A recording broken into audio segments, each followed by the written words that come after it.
right, welcome everybody to this new episode in Factor X podcast. Factor X, Yeah, we're X here. Factor, Factor X.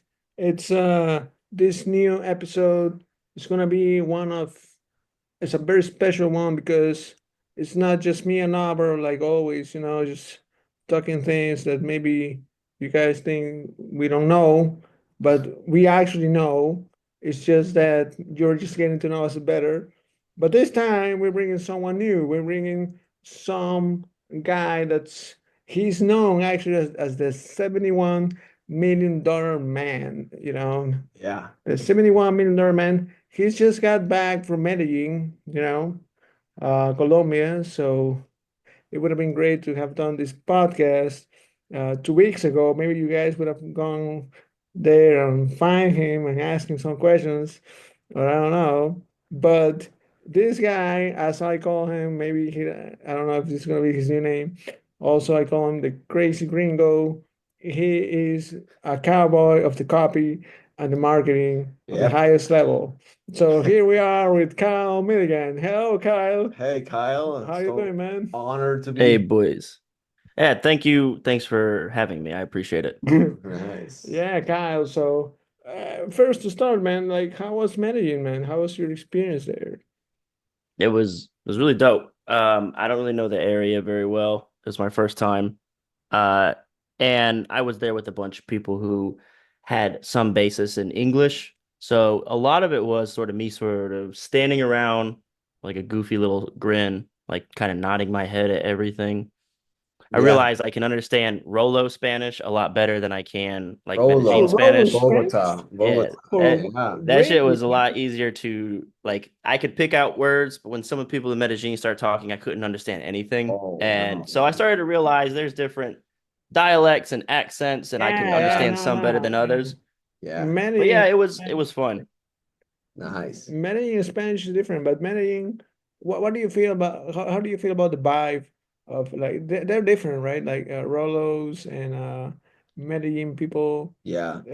Did you feel like a different kind of warmth like around them?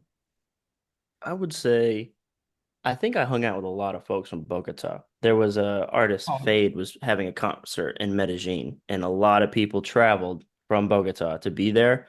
And I think one thing I did notice, I noticed this in the restaurants and anywhere like service was happening, I did notice the closeness of like it's kind of like discussed that Latinos have a smaller personal bubble than like Mm. white people and Wow. Americans, right? Wow. But what I noticed was like in the way that they interact physically, the whole energy is so much more, you could say warm, but I wouldn't say sensual Hmm. because really?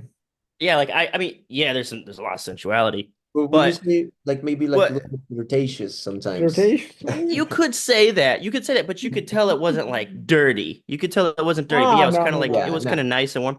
But I saw like They're just educated. They're like very for educated. instance, at a restaurant, I saw a girl like reach like over a guy's shoulder or something, like leaned over his shoulder. He was like looking over something, and she like reached over him and like grabbed something or did something like but they're like this is crazy, right? Because like to you guys it's nothing, it's just life. But to me it was like HR violation. Like in America, like you can't be within like 5 feet without having HR. like a gender war breakout about like toxic masculinity or Wow. like just Um, feminism, Oh, anger, and like just it's all around us all the time. When I got out of the country and I was in Colombia there's and I no such wasn't thing as toxic masculinity in Latin America yet. no, yeah, thank Uh, God. it's like it's girls are girly and men are, But well, not that's all. changing though. That's changing It's nowadays. been changing, Yeah. but who knows? I Because, think though, like I was the last generation though. Like it was like for my country, for my area and stuff, like it's kind of like just kind of going away. it's shifting, And I right? got to see it when I Yeah, went to it's Latin shifting. America, and I was like, this is what like my parents, this is how guys and girls talked Oh, to each other wow. and acted around each other maybe back in their day. But That's yeah, dude, it was crazy. Like these are things that I because I'm so used to it. I'm so used to it. Like, Yeah. if you look at a girl in the gym, you're gonna get on TikTok as a creep, right? Like, Oh, man. it's Oh, all man. over the place. No, Everything Oh, anybody man. does. It's crazy. So you're one of a the bit paranoid, huh? Yeah, like you got that yes, little bit of paranoia every time you go to the Yeah. gym now because of these things. Damn. I can yeah. see that you're a But little that bit. was like one of the things that I noticed was like men and women traveled in groups, Mhm. right? Like that's another thing. Like it's like 5 girls, 5 guys, and Right. everybody's hanging out, and it's just like a normal thing. It's it's kind of bizarre that I would notice that, but that's why I noticed that I was noticing that. I was like, why is this weird to me? Shouldn't this be normal? Like, isn't this how like the Friends TV show was? Like everybody just hung out, it was no big deal. Yeah, I started to realize like we don't have that. Everyone sort of sits in their home office and they're on Zoom and they talk to each other on their phones or whatever. But yeah, it was kind of cool to get out, and I know we're totally not even talking copy or marketing, but that was like Oh, my no, that's impression of good. That's Yeah, going no, no, it's into good. It's good. Latin America recently. It's good for people to know you. Actually, that's one of the things that we want. We want people to know you. We want people to know more about, um, like, I think everyone does need to what do know you that call we you did when? not plan to color coordinate our outfits today. This was a coincidence. Yeah, we didn't try, man. We swear to God, we didn't try. Okay. This is But like the official copywriter uniform. Yeah, I Are mean, you one of it's us a, or yeah, not? Do it's like you a have a uniform black thing. Yeah. it's like t-shirt? a Step uniform. one to making millions. Go Step look in one your to closet. making. Yeah. No Yeah, black so t-shirt, you're out. You're take done. take notes, guys. Number one, copy tip from the beast, Kyle Milligan, Crazy Gringo. You gotta wear some dark clothes, dark shirts, and what you got? Some jeans. Oh, I'm not gonna. I don't know. Can't show this to below the camera. Oh shit. Yeah, that's Well, that would have worked in Colombia and Peru. I can tell right. you that. Yeah. Yeah, no pants, no pants. It's fine, man. It's good for podcast. Yeah. So yeah, man. We want people to get to know more about uh the American the English, I would say, even because, but more the American, because we are a little bit more connected to you guys, to Todd, to even to Rich, and it's there's so much knowledge, there's so much, eh, pretty much I would say like the whole thing of digital marketing and copywriting was pretty much born in the States. Unless I'm wrong, I think America is the house of copy. Yeah. Mhm. The first copywriters, the first digital marketers, like at least serious. There are more, of course, now today it's more international, but something that we've noticed from the Hispanic and Latin American market, even in Spain, is that maybe they haven't seen the history of how things have developed over time, and that's fine. It's because this thing has boomed more maybe over the last decade, maybe, or 8 years, or 7 years. Hmm. Well, I mean, when I became a copywriter, it was an accident, and I didn't know what copy was. Like, I know now a lot of people now are seeking to be copywriters, and I don't know where I fall on this. Some of my best copywriters have been very resistant to becoming copywriters. Some of my best case studies, my best copywriters were people who did not know or desire necessarily to become a copywriter. Now that I think about it, Wow. it seems like the ones that flock to me, usually with this enthusiasm that they want to be the greatest copywriter alive, were sold some sort of dream about what copy would be for them. And I now have like a whole spiel when people join my agency. Like I almost spend the whole interview like qualifying them. Like I want you to know you're gonna make very little money to start. It will be like 6 months before you get a decent royalty check because you're gonna spend a couple months writing your first project. It's gonna go into production with the client. They're gonna film it. Then they're gonna launch it. Then you have to wait a quarter for them to gather revenue. And the next quarter, they'll pay you on that. This is not a get rich overnight industry, not the field that I work in. But I tell them, if you can do that and stay the course and make it to 10 promos, I use this almost like as this golden North Star, because most of the writers, they make it about 3 to 4, and they like, it's crazy. I'm paying my past writers who I have either fired or they have quit more now than when they worked with me, because they wouldn't stay the course. And so after about 6 months, they're not getting the money they thought they were going to get. They're not traveling the world like they thought they were going to travel. And now they've been out of my team since, the beginning of this year, and I'm still sending them the biggest checks I've ever sent them, because they just didn't wait, and they only got like 3 or 4 promos under their belt that never got marketed, that never got traction out there and selling the product, never got scale, and now they're getting the money. And so I put a scoreboard on my agency project board, and I just show what everybody's royalties that they've generated for the agency, and it's someone that I fired almost a year ago has the highest royalty rate. Wow. And I'm like, this is why you guys need to stay the course. Wow. And I actually just lost another writer this week. And I was like, we were like this close to getting your next project out, and it would have been one of your biggest ones. But I think it's like, then they know they have to wait 2-3 months for it to get run, and then 3 more months for it to get paid. But if you can make it to 10, if you can stay the course and get 10 projects out there that are collecting 10 streams of revenue, talk about like financial independence is a given. But like, perhaps you have a hit that just absolutely crushes it. You have 10 shots at that, right? 10 shots at that at a hit. Then you're like, then you can do your own YouTube channel teaching other people. Like, So that That's what happens they a all lot. do.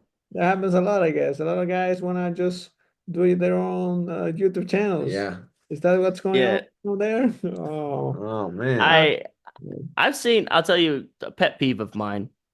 I'll actually reach out to these people and I'll be like, listen, what you're doing sucks, and I wish you wouldn't do it. But I want you to, but like, here's something I don't like is when I watch someone's YouTube video and they're literally reading a page how to take their money as YouTube content. I'm not sure if you've seen this yet, but like, they're just saying like, hey, here's the 4 U's. And it's like, I can see them like reading. It's almost like they're reading exactly the content how to take their money. Then the next video, here's the big 4 emotions. What makes me more angry than when someone says, here's the big 4 emotions, is when they say, here's my big 4 emotions, and no credit, no book, That's no bad. nothing. Just it drives me up the wall. And I know that these people have been in the game long enough to have taken a course that says steal like an artist, and then they steal the content and they say my big 4 emotions, my 4 selling system or whatever, and then they just don't even add on or change it, and then they just market it, and they say, well, I'm a marketer now because I'm marketing. They're just stealing. Yeah, that's stealing. That's just theft. So That's it.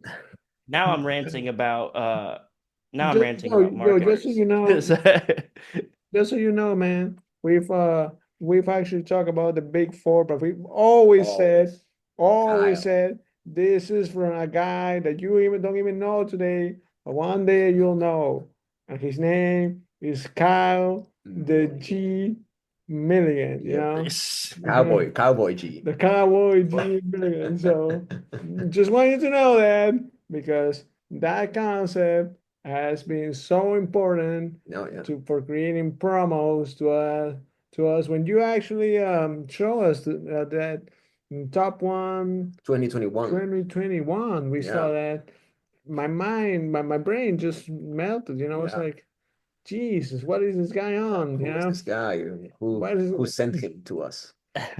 Well, we should tell the audience know what it is. Do they have any idea when I say big 4? Yo, maybe our top guys that are watching this podcast, maybe they are, but maybe the other crew aren't. So we can talk a little bit about that, or we can just send them like some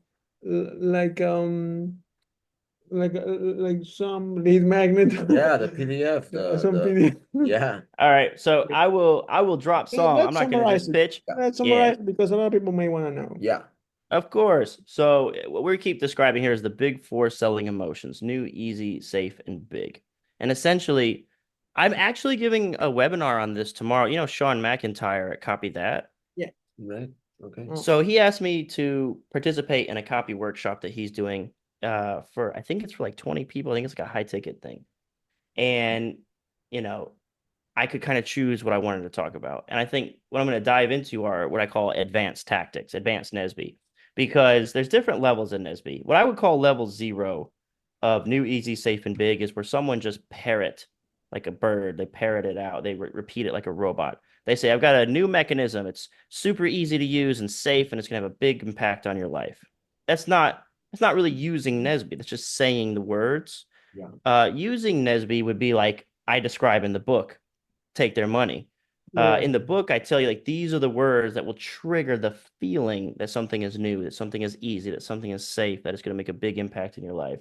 And those words are like, breakthrough, proprietary, revolutionary, game changing. That's new, easy, step by step, simple. 1, 2, 3, basic, streamlined, system. All that's easy. Right.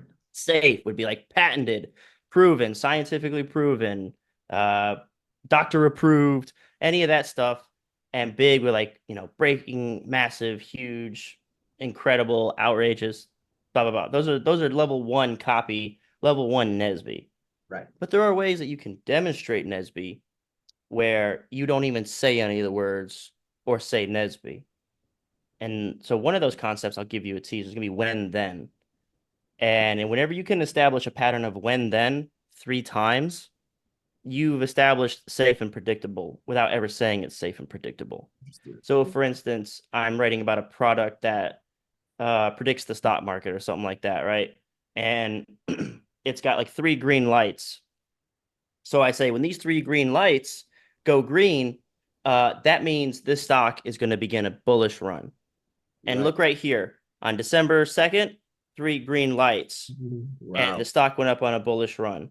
On December 7th, we saw the 3 green lights, and the stock once again went on a bullish run. By December 9th, we saw it for the third time in 7 days or whatever, and I couldn't believe it. I absolutely was skeptical. I was like, there's no way it could possibly happen a third Wow. time in a row. And sure enough, after the 3 green lights, the stock skyrocketed even higher than the last 2 times. So by the end of that, and I did this on a demonstration with the Copy Squad group, I was going through a sales letter. We got to another demonstration, and when I got to the third one, I said, guys, we just saw 3 green lights. What do you think is going to happen? I said, write it in the chat what you think happens next. And they all said, stock goes up, stock goes up, stock. That's right. You already know. You've already been trained, conditioned to know that when the mechanism says so, you will make money. And that all happened in like the first 3 examples of the promo. And so again, NESB is so powerful because it is what makes people buy something. But there is a level to it beyond saying that it is new, saying that it is easy or safe or big. When you can create the certainty of safety and predictability through a demonstration, then you never even have to tell them. You can just say, green lights, what do you think is going to happen next? And they know. They just know. Yeah, wow, dude. Wow. I mean, That's that kind of like goes back to what you were saying as well in that presentation, top one, about like communication, right? Like it's not about what you say, right? It's about what you communicate, pretty much, it's right? about what you make them feel, right? Yeah. And so if your focus is more on the feeling and you read a lot of copy, that's a really big point of, I guess, my teachings, whatever my philosophy would be, that I wouldn't read a lot of books about copy. The way I discovered what I just described to you was through reading copy. And so if I focus on how could I make them feel that this was easy, Wow. Yeah. right? That's So So if you create by have, demonstration, through examples, story. Mhm. Do That's you why think? the one-legged golfer ad Mhm. is such a really good one too, because it's like, if this guy with one leg can drive the ball 300 yards, then surely I can with two, right? Anybody can do it. Yeah. It's Yeah. very dimensionalized, It's just when someone says the title of the promotion, you already know, like, oh shit, Yeah, it's you big. know? It's big. Oh man, Yeah. reading that guy can, hmm very easy to create a picture in your mind of one guy shooting that ball so far, and you're like, oh, imagine what you can do with two. Yeah. You know? Yeah. Yeah. Yeah. Yeah. And nowhere in that copy does it say that, no, but it's kind of implied, I guess, like, Mhm. yo, look at this guy, you know, and everyone's thinking it, you know, everyone's thinking, oh, I got two, I got two legs. I wonder Yeah. what can I do, you know? Yo, yeah, that's crazy. No, thank you for that. Yeah. We're gonna get a lot of We're gonna clips do from that. when then it's gonna go everywhere now. When Yeah, It then, needs to.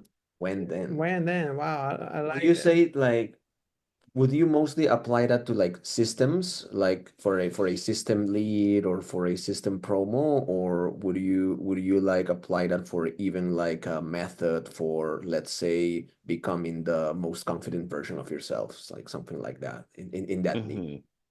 Hmm. Hmm. Yeah. Or would So you I would apply other say, demonstrations, you know? I'm sorry, what's the last part?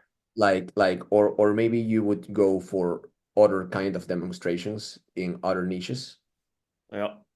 So what you want to do is you want to prove that pattern so that they can kind of prove it to themselves. The pattern will seek to prove itself. So if you were doing a system, systems are great, which is the idea of I pushed the button, I applied the system, I ran the blueprint, I did the thing, and sure enough, results.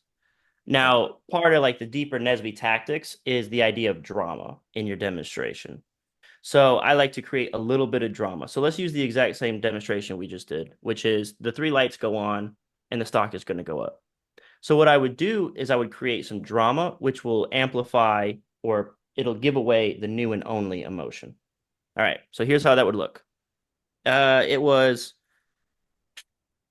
the June of 2024. The stock market was in a complete lull. As a matter of fact, it was downsliding. There was this war, this event. Biden did something embarrassing and a global thing, and all of a sudden the stock market began to crash. It looked like there was no way that things would turn around for at least another month or two, but then we saw the three green lights go up. Hmm. Everyone was saying, get out of the markets, get into cash, but we had the three green lights. So what did we do? We placed a trade right away. Hmm. Sure enough, 2 days later, the stock market or this particular stock that nobody else was looking at magically shot up.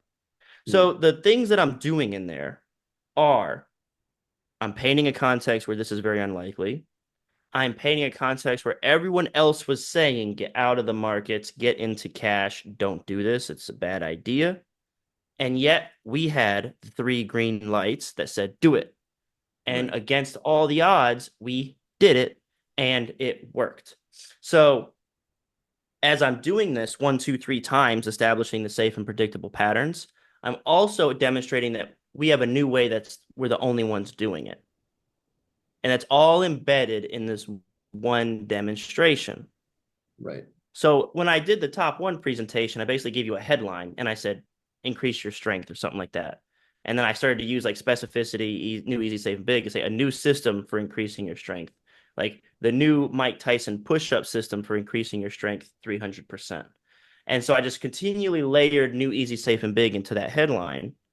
So you can do sort of the same thing when you're demonstrating a case study. So if it's about becoming the most confident version of yourself, what you want to do is sort of look for ways. Like here, all right, so we have John. Uh John is let's we could use let's use attraction because it's a little bit more black and white. Like being Yeah. confident is hard to measure. Let's say he gets Yeah. the girl, right? So John is not a very tall man. He's not very well spoken and he's a little bit overweight. Plus, he has this receding hairline that really makes him self-conscious because he's getting into his 30s now, but he's single and wants to find love. So, we taught John our four-step charisma system, how to open a conversation, say something uh, interesting about the person that you're talking to, a quick, witty line to strike her humor bone and make her intrigued, and then finally, how to show her that you're a real man. Mm. John had 4 hours John had like a 4 hour break between a meeting and event he was going to, and he went to the mall. and he decided to try out the system. The first girl, he was shocked that she actually stopped when he used our stop it, dead stop opener tactic. He couldn't believe his luck, and he actually just walked away. And so he decided to try it again with the second girl. He used the dead stop technique, and sure enough, she stopped. He decided to give it another try and use the quirky conversation starter number 2 that we give in our product, and she actually asked him where he was from. She was interested in him. He couldn't believe it, right? He decided to push his luck. He was really nervous about his hair was disheveled and he was starting to sweat, but he decided to do it anyway. He made a joke about I don't know how hot it was or something in the room, and he should have worn a dress like hers. And she thought that was hilarious that he was using self-deprecating humor like we taught, and she decided to stick around.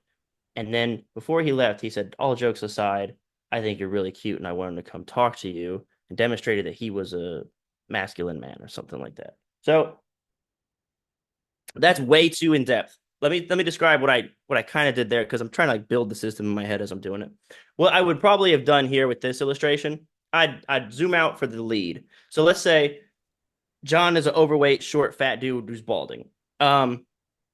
He walked up to the girl and he got the first girl, he got to smile.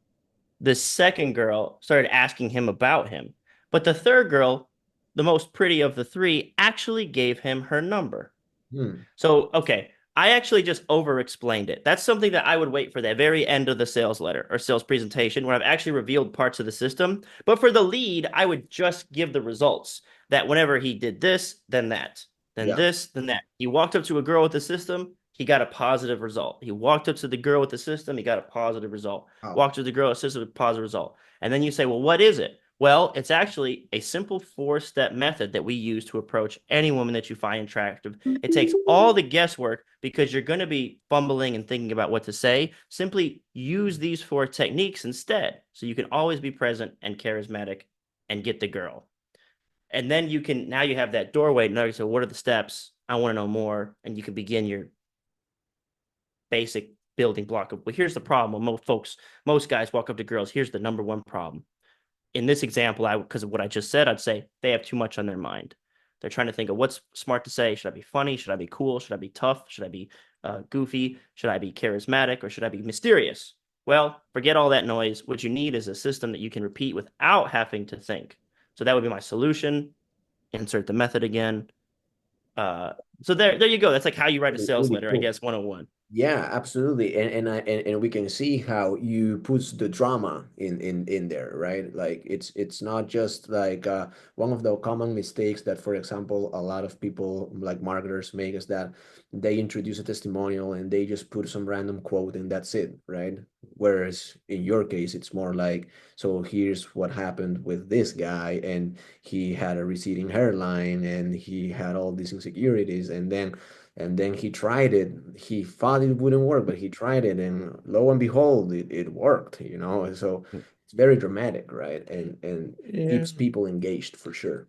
And I can see this applying to any niche, right? It doesn't really matter, because you can create patterns for any system, any mechanism. So it doesn't really matter if it's financial or self-development. You can always just create a system, a pattern. I would say these are forever philosophies, brother. Like these are there's only one caveat to this, that things start to change a little bit, and that would be a financial big idea promotion. Outside of that, because we have financial mechanism promotions, right? And that's like the green light go kind of philosophy. And with those, it all lines up pretty well. Like financial is its own beast, has its own quirks and nuances, but the principles, like you just saw, I could take those to any niche, which is, one's a fluke, twice is a coincidence, and 3 is a pattern, right? So you could take that, because that's the objection in their head. is if it happened once, he got lucky, or he's handsome, or something like he's his father has money. There's always some sort of naysayer, voice. Uh, but if two people did it and they weren't exactly in the same situation, that's a coincidence. Mhm. They both got lucky. It's kind of just a weird, like if I had all those exact environmental circumstances that they had, then I could have found success. But if three people did it and one of them was more unlikely than the others, like, okay, I'll open my eyes and ears just a little bit longer. Mm. So when I do copy and I teach copy, I don't really like the anticipate and overcome objections model. I believe we should force objections. And I even had a client, we would go when we do a read through, we got on a call to do the read through. He said, every time I'd bring up something, he'd go, well, you got to prove this. And I'm like, keep reading.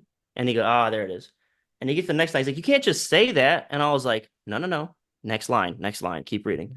There it is. There it is. Yeah. And I think what he said is like, you have like an inductive reasoning and I do a deductive reasoning. And I was like, that's right. Because the way that I write copy, first I force you to say what you just said. I force you to say, you can't just say that. So in my method of copy, the first thing you do is a pattern interrupt. And the second thing you do is trigger BS. You trigger the skepticism reaction from the reader. You trigger them to say bullshit. Because I think the fiercest form of attention that you can get is skepticism. Because they're not going to walk away like, that's bullshit. They're going to say they want to be proven that they're right. And so they go, prove it, Buster. I'm calling bullshit. Prove it. You got 1 page to prove it. And then if you do and hit them with another sort of bullshit statement, like not a bullshit statement, but a statement that triggers a bullshit reaction, Yeah. triggers their What's the skepticism. trigger? Yeah. So Yeah. even my own client was like, you can't just say that. Like, where's the proof for this? And I was like, well, if you want to discover, maybe you should read more. Read more. Yeah. So yeah. I like So it. that's the whole dance. Wow. Wow. That's that's what we're talking about when we say that copy, or what is this? Is this even copy? Is this like messaging or both? Mhm. What would Yeah, I call this? yeah. When I think of messaging, I think of like, honestly, it's a weird time to have this conversation because just today I was watching about, okay, the guy in New York who whacked the United Healthcare CEO, right? He just got arrested. Wow. Okay. Yeah. So if he'd have shot, I mean, 100 people die a day in Chicago and no one bats an eye, but he shot a CEO, this is what's about to happen. This is the example. So if you look at the front page of, I think it's the New York Post, on the left hand, they've got something like the evil CEO killer has been captured. Mhm. All right. But then on the same front page, there's a Marine who strangled a homeless man to death. Hmm. And the caption says, enough is enough. This guy has been acquitted. People are tired of it, or something like that. Wow. So when he killed the homeless guy, he was a hero. When the Marine killed a homeless guy, he was a hero. When the kid killed the CEO, he was a villainous killer. That's what messaging is to me. Is you've got two sets of data. This guy killed that guy, and this guy killed that guy. How are they painted? How are they communicated to the world, the type of person they are? What sort of words do they choose? That is when I think of messaging. So it goes right hand in hand with the NESB stuff. When I talk about NESB, I am talking about messaging. What words you choose are up to you and how you want to code or color your branding and your voice. But God damn it, you better communicate that it's new, easy, safe, and big, right? However words you choose it, all the way up to you. And then I could get into other stuff, but yeah, I'll pause right there and sort of leave it on the table for now. Wow. So that's an amazing definition for sure. Because it is what copywriters do a lot, right? Yeah, just trying to present a product in its best possible light, right, in its best possible form, from the best possible angles. And so that resonates a lot for sure. Like, other than perhaps communicating NESB, right? New, easy, safe, and big. Would you say there are any common pitfalls that a marketer can fall into when trying to craft that messaging?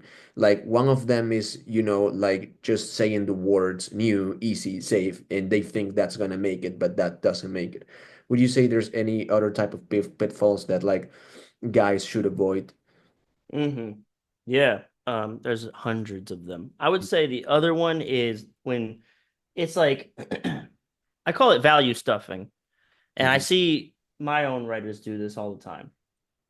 We could also talk about mechanisms now that I think about it, but we'll talk about value stuff first, which is where they understand the power of NESB and they begin just like I got the word value stuffing from the idea of keyword stuffing. So whenever you used to try to write SEO articles, search engine optimized articles for Google, way back when Google would just look for certain words. So people would write these articles that would be like easiest, fastest, bestest, number one grill, like for cooking steaks. Um, Number one best super grill, best rated top five. It would read like that. It would like nonsense.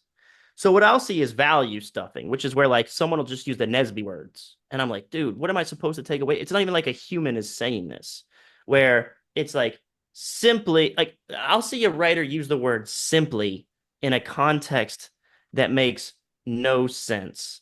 So like I'll just see them the way our stock trading simply algorithm works is it simply locates all the information in the entire vast stock market very simply and easily. And it's like, no, dummy. Like the way you use easy is in such a way that the reader feels like this would be easy for them to experience and utilize. Quit saying it easily gathers all the information on the stock market. No one gives a shit.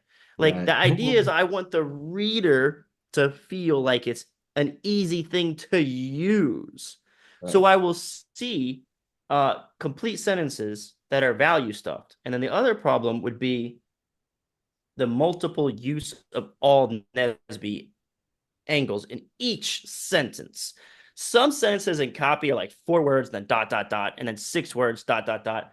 If I see, I can look at copy and tell if it's dog shit, is if it's got 2 lines of copy and then 2 lines of copy and then 2 lines of copy. If there's multiple lines of copy that take 2 lines, I don't even have to read it. I already know it's bad. Right. It needs to be short and punchy. It has a shape to it. It has like a rolling hills sort of shape. And every once in a while, you get those little 2 liners. Every once in a while, you get 2 lines, but it is not this like bulky, dense, Yeah. blocky thing text. So I can zoom in, then start looking and reading the lines, and I'll see it. And it's like, it is like I made that joke at the beginning. Like, this lawnmower is the safest, fastest grass cutting thing that's easily pushed up and down your lawn. You could mow 2 acres in 20 minutes. Mhm. And that's okay for a headline, maybe. Not really. But like, you don't need that in every section of copy. Instead, what I advise, or not every section, but every sentence. Instead, when you're building each section, however you want to build that, maybe you want to build it objection by objection, right? And say, I'm going to handle this objection, then that objection, then, and cool. Maybe you can do it like that. Um, what I advise is after. So here's the classic setup that I learned at Agora. It was objection, claim, proof, benefit. Objection, like push lawnmowers are difficult. All right, it's the claim. We are okay, check this out. We are the first lawnmower with push assisted wheel technology.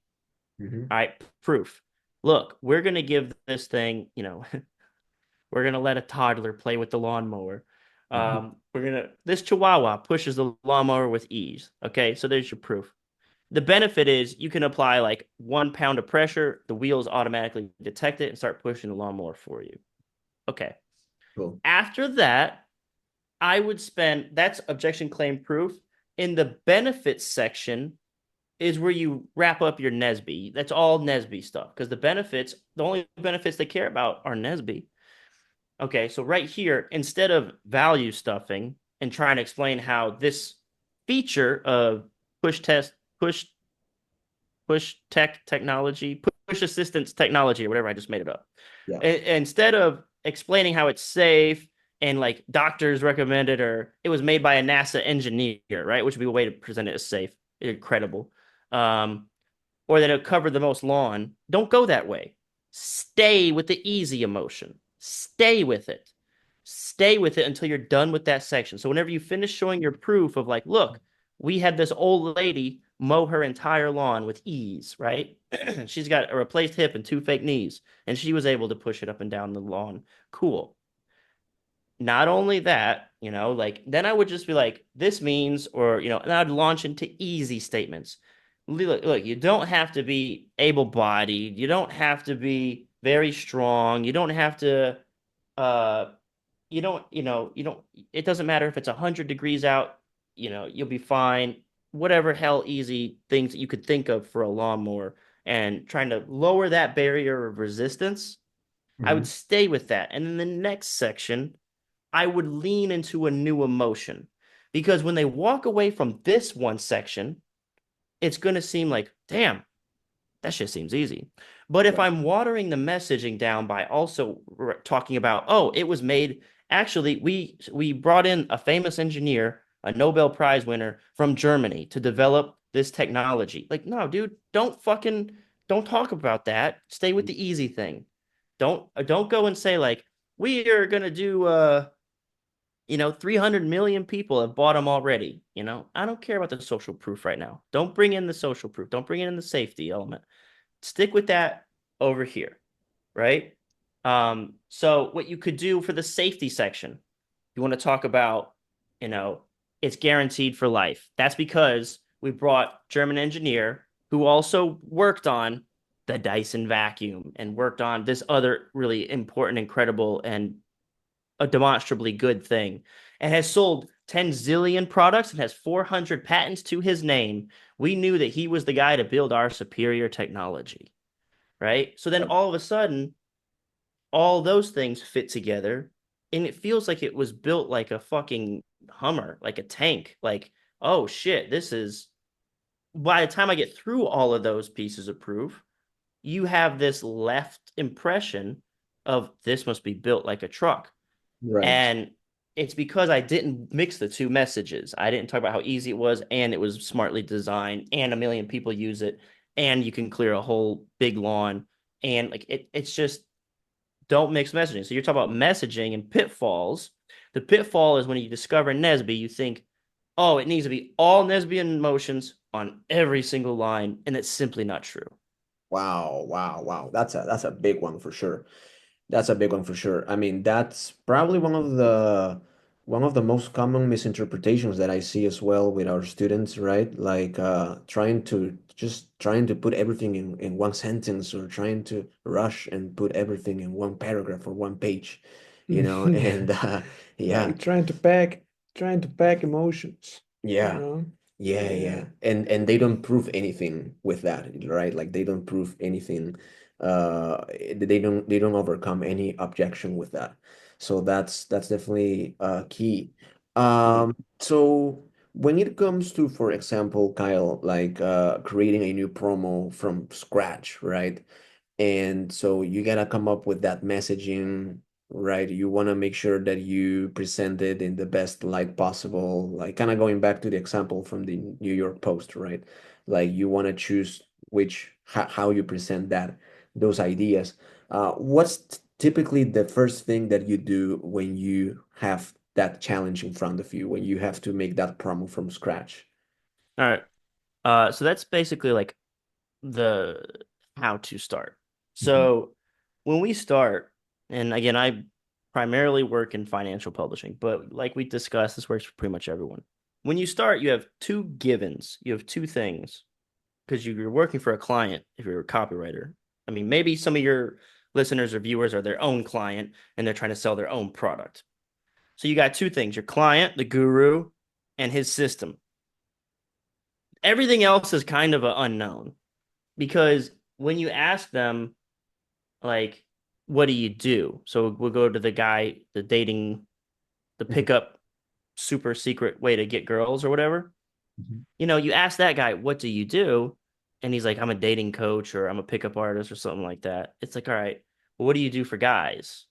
And their answer might change quite a lot, depending on what time of day you ask them. Do you get them girlfriends?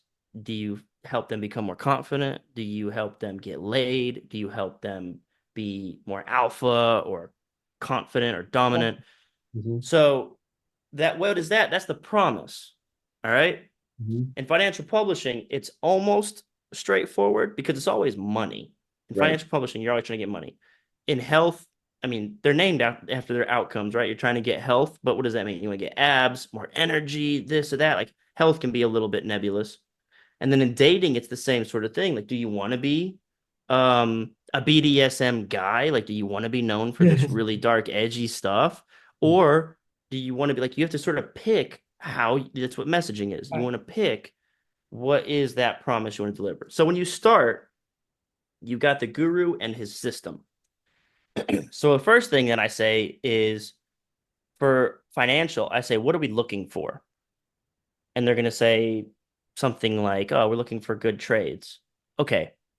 But what are you looking for to know it's a good trade? And they'll say, well, I look for a lot of things. And I say, okay, but like, what's the key sort of like underlying force in the markets that really makes these stocks move that you really want to try to find? And I have to dig. Like my first monster hit when I was I was a copywriter, then a copy chief at Wealth Press. I might have been a chief, I'm not sure. Was Mhm. the Shadow Blitz promo, and Lance was the guru. And Lance came over to like a barbecue at my house one time, and he was telling the story. He was like, Kyle was the most annoying little piece of shit, because what I did for my research is I would take a 2-day hotel stay wherever the guru was, and I just go shadow them for 2 days. Whatever the client I was or whatever who I was working for, I go shadow them for 2 days, because it take me that long to get them to say something that I could use. I'd be Right. like, "What are you looking for? How do you know? What do you mean?" So for that promo, I eventually got it down to like he had like 21 factors he was looking for in stocks, and I decided to use the call sweep as the best one. So I basically got him to tell me, "I'm looking for unusual options activity." Okay, cool. But how do you know you found it? Okay, so as soon as I say how, I'm moving out of the force of nature. So the first thing I ask them is the force of nature question. Right. The second thing I ask them is, well, how do you find that? So the first thing I try to identify is the force of nature. So you've got, okay, let's review. You got the guru and his method. Mhm. Those are givens. I want to know the force of nature that the mechanism or the method is going to exploit. So we use the dating coach thing, like, well, how do you get the girl to stop?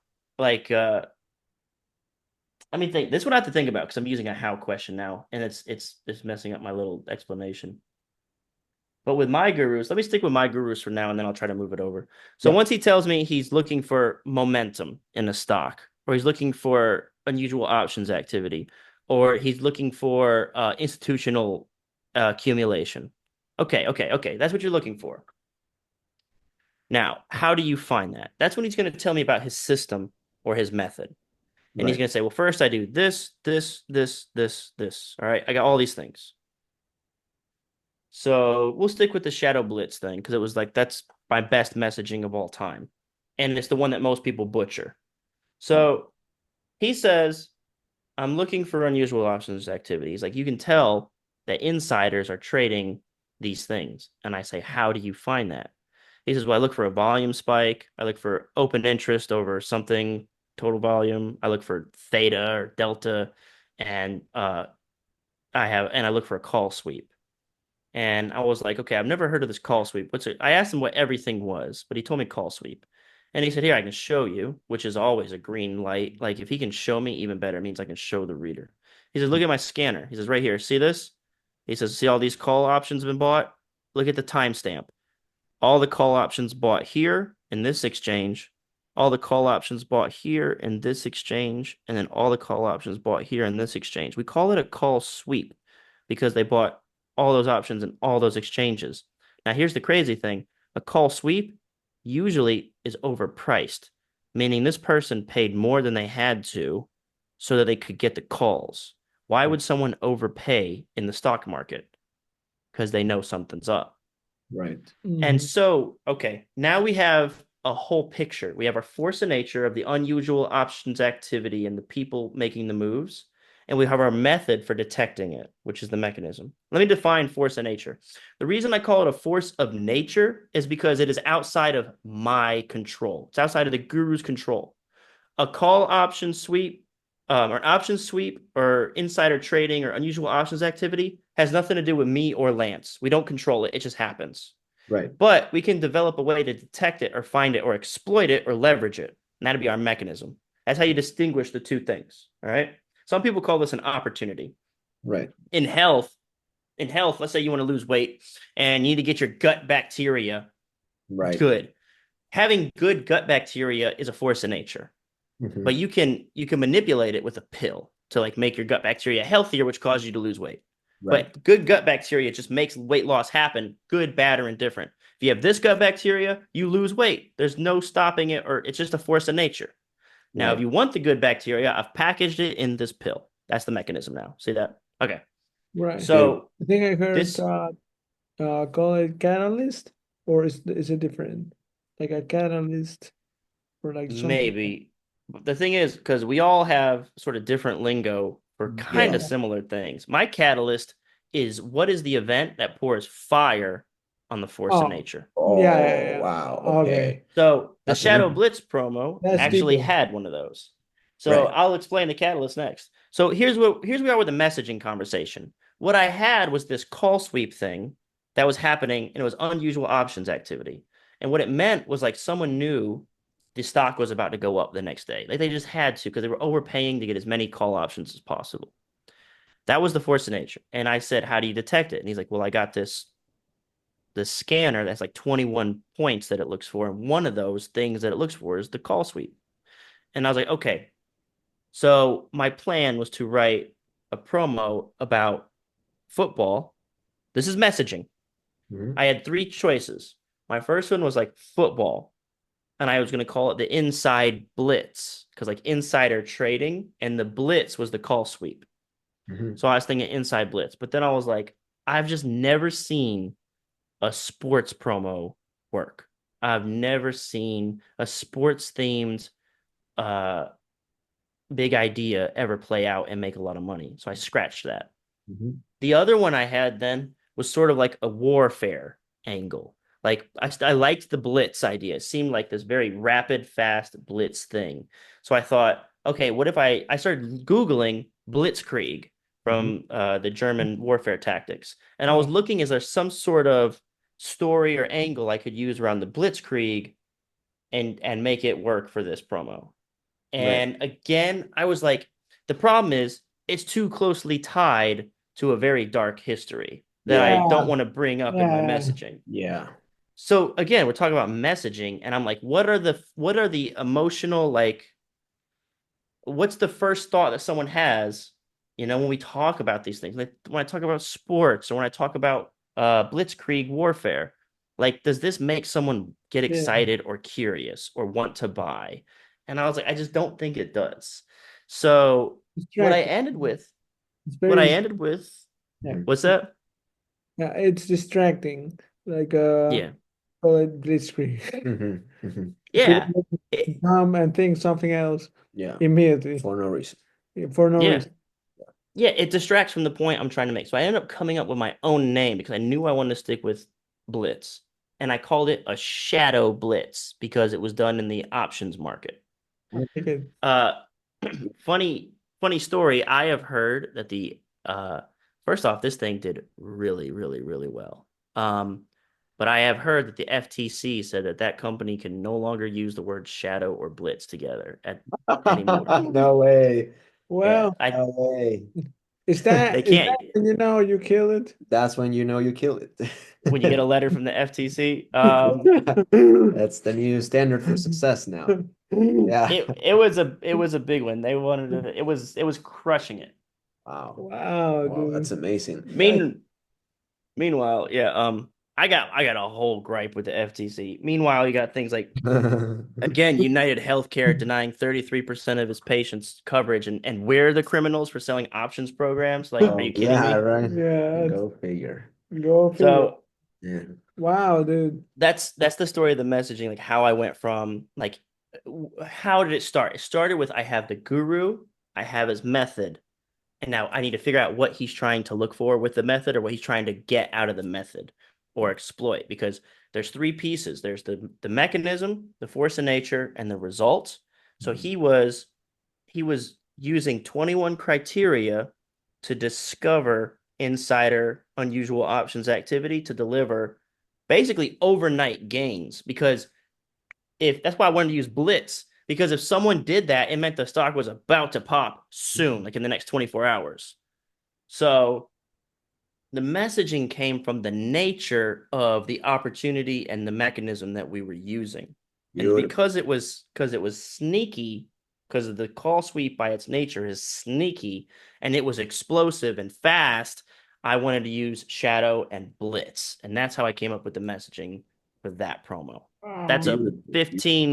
15+ million dollar idea right there. Amazing. Wow. Oof. Wow. Wow. Man, I hope everyone's taking note I hope so. of Yeah. this, This is how to craft a message, the Message. right messaging, Yeah. and this is a concept we've been talking about lately, that hasn't been talked too much about in the Hispanic market. Yeah, I think no one's talking Latin about America, very little, Hispanic, even in Spain. There's very little of that, It's like people mostly have a promise, like make more money, and then they will create a unique mechanism for that. But the problem is that the unique mechanism they create for that does not really harness any force of nature, nor does it actually uh unlock any new opportunity that's an actual real new opportunity. It's actually a unique mechanism for the same old opportunity that's always been there. So I think so a lot of people have been getting that wrong, and they've been paying with the consequences, with like ads that are not really converting and so on, and or breaking even barely, right? So that's so awesome that you mentioned that force of nature, the new opportunity, and how from there you start to like wrap it with like some kind of theme, or even like looking for your own way to express that, right? So that's really really really cool. Um, we were also talking about the catalyst, right? The Mm, so yeah. what was the catalyst for this Shadow Blitz promo? Okay.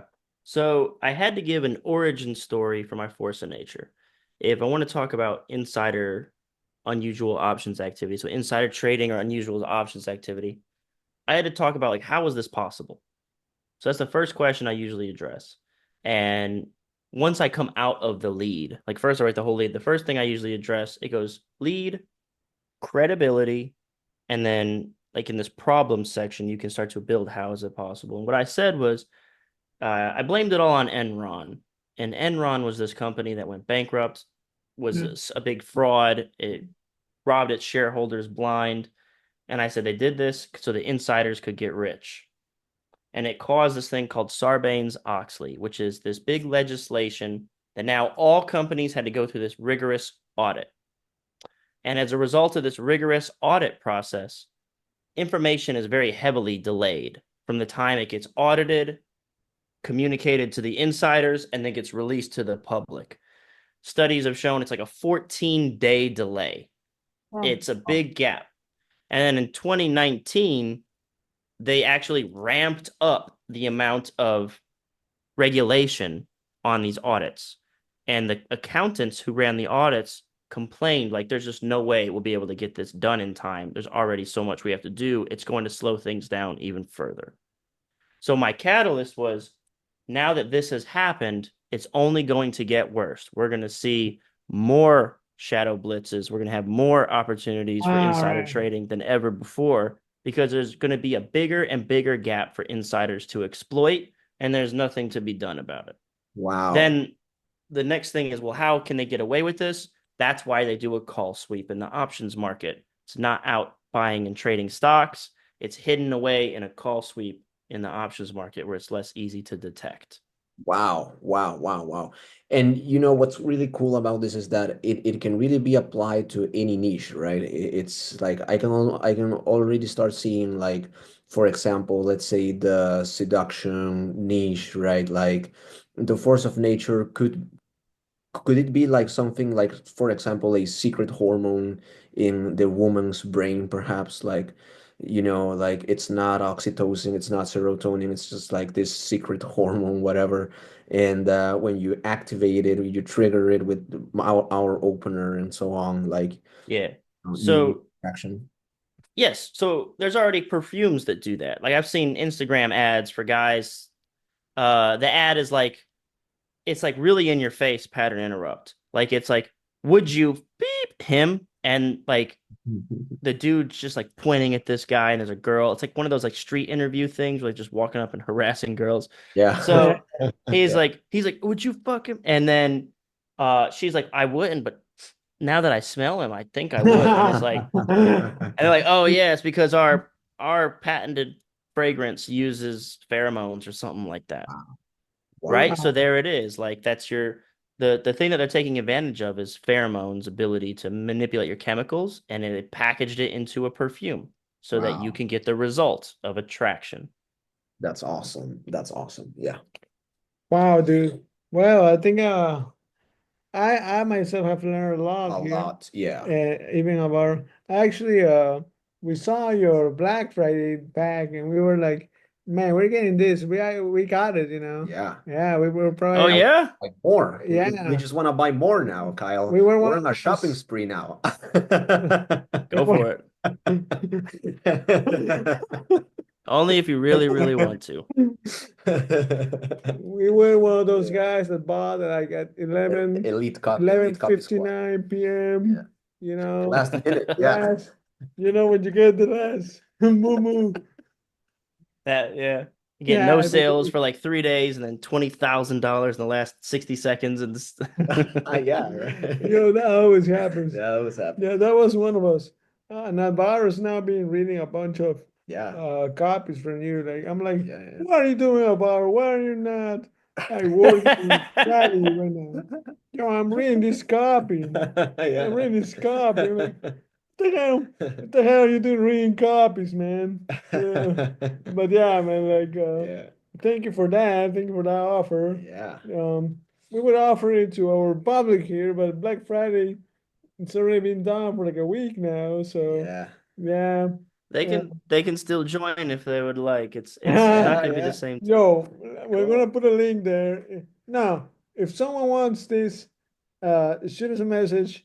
Maybe Kyle can share with us Yeah. the ad for sure. And On your website as well, copysquad.com .net, right? There's Yes, .net. yeah, there's I there's quite a few goodies in there. So I would 100% recommend all of you guys watching yeah. this to hop over to copysquad.net, and there's some cool awesome stuff right there. And if you don't speak English too good, you can always use ChatGPT, guys. This is gonna Yeah. be with captions. We're gonna put subtitles on this. ChatGPT is, it's gonna solve everything eventually, I think we're gonna be able to clone Kyle and just like make him Probably. speak like Colombian Spanish, and and be like, we're gonna call it GPT Kyle GPT. Colombian Kyle. It's just gonna be training people now. We're gonna Look, are you okay with I'm gonna that, Kyle? sharpen my Spanish. I'm gonna sharpen my Spanish. I'm gonna learn it. I got enough Spanish friends that I should start like speaking Spanish at least at You a probably basic speak a level. little bit now, right? You probably speak a little bit now. You've been Yeah, in but now I'm camera Peru. shy. Yeah, I can't do it right here, You've but been in Peru, you've been like in Colombia, Colombia, Mexico. you've Wow. been in a bunch of Hispanic countries by now, Yeah. you I know you I'm getting my you put yourself in dangerous positions, so you know. So you're like Yeah. you're real, you know, you're real. You've learned the real Spanish. Yep. Yeah, uh so In the heat of the moment. in the heat of the moment, someone gets Yeah. to learn, you When know. pressure is high. When pressure's high. Yeah. I've I've been handling myself all right. I'll tell you though, I'm not a big man. I mean, I guess I'm I'm fairly fit, but I'm like 5'8". So I'm not like a giant man.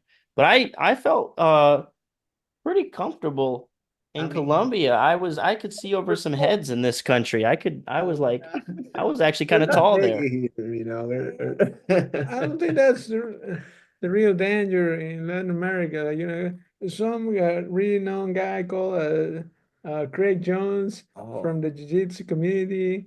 He's just like a really like he's like a Cristiano Ronaldo kind of guy. He's like a MJ kind of guy Mm. in Jiu-Jitsu. You know, he went to to a well, club, and went to a club and then he got in dropped. Medellin. Yeah, he got. He, Yeah, well, no one can touch the guy, you know. yeah. He had drugs, dude. He had Imagine that. drugs, Wow.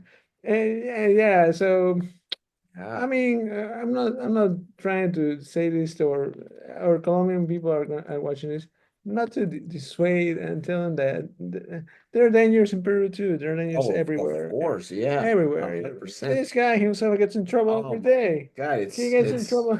I think he's already in his third cell phone this year.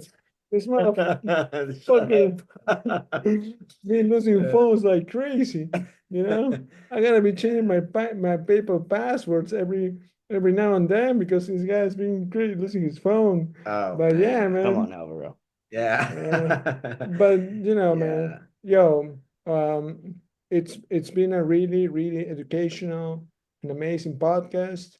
I think people are really gonna know and learn more about this. I think this is a recommendation for the people watching this. If you're not understanding a lot of what's been talked here, use ChatGPT. You know, you can Mhm. script things. You can ask like just copy and paste the video into YouTube Summarizer. Please explain more. Yeah, yeah. Oh What my the hell God. are these guys talking about? Yo, it works for the hell of it. It works. It works. I use it all the time, you know. I use it all the time. I got still our winners the a pack Black Friday from sale. Black Friday sale, you Yeah. know. Mm. I've been watching like all videos, but some videos are just like really packed with like stuff like it's just high marketing, I guess. But some people create their own concepts, you know, like, and it's fine because, you know, that means that they're like really, I don't know, experienced maybe.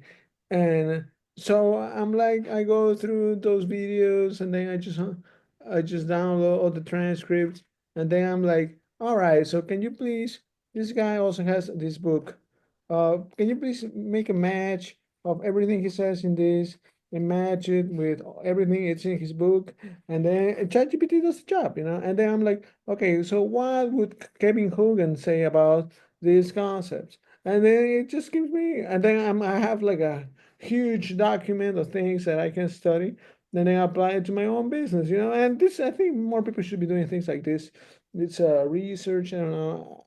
I'm kind of like a nerd too, you know. So I like doing that stuff, you I know. still haven't nerded out on ChatGPT yet. I'm gonna be like because Mhm.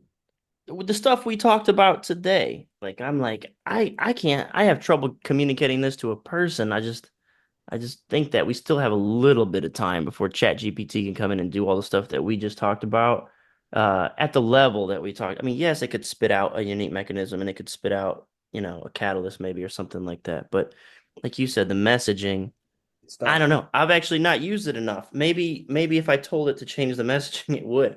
But Yeah.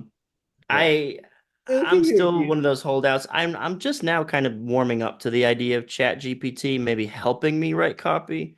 Yeah. But I've still not figured it out. I don't even know how to train or do prompts or anything like that, but I'll probably have to get on board sooner or later. Yeah. Yeah. I mean, one of the ways in which we use it is like just as dialogue, you know, like, what do you think of this? And Hmm.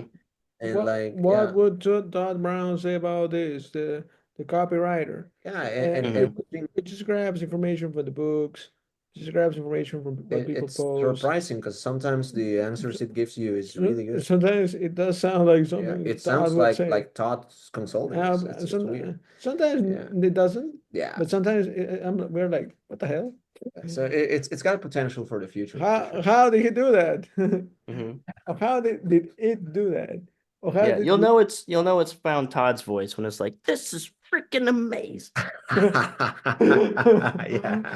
Yeah. Yeah, for sure, man. For sure. 100%. Anyways, yo, Kyle, thank you very much for this podcast. We loved it. Maybe we can get to see you one more time in another podcast in the future. Who knows? If I'm fine, if I don't die, you know, in the streets, something happen, or our bottle, or our bottle doesn't get robbed or something. And yeah, man, if you can come to Peru one day, man, I know you got some things. I'll make a visit, man. I'll figure it out. And now it's gonna be summer, by the way. It's the best time of the year. Yeah, we're trying Oh, to yeah. join to be at the top one on January, but not sure about the dates, and I gotta do some doctor stuff, medical Mhm. stuff those days. But I sure want to be there, you know. And we've been talking with the people. Let's see, are you going? Are you gonna be there on January for sure? For sure. I'll be at the next event Nice. Ah, okay, Okay. okay. Okay, The good. next one on January. whenever it is. I Ah, don't know. whatever it is. All right. Yeah. All right, man. Cool, So man. Awesome. cool. Awesome. Thank you very much, Kyle, for everything. You're the beast. You're the cowboy. You're the yo. The You're copy the man. cowboy. You're the copy cowboy. The I one we still all needed. the gangster. Yeah, man. Thank you very much. We love you a lot. And all right, that's it. That's it for the X Factor.